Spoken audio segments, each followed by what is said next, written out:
Hello everyone, শুভ সকাল সবাইকে। তো আমি আজকে বানাবো মিক্স শাক।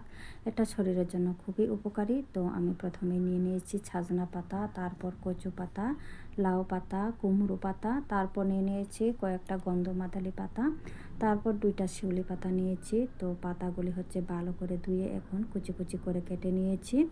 তারপর কড়াইয়ে তেল দিয়ে দেব। তো তেল গরম হয়ে গেলে এখানে পেঁয়াজ কুচি আর লঙ্কা কুচি দিয়ে দিলাম। তো তারপর হচ্ছে পরিমাণ মতো লবণ দিয়ে এখন শাকগুলি দিয়ে দেব।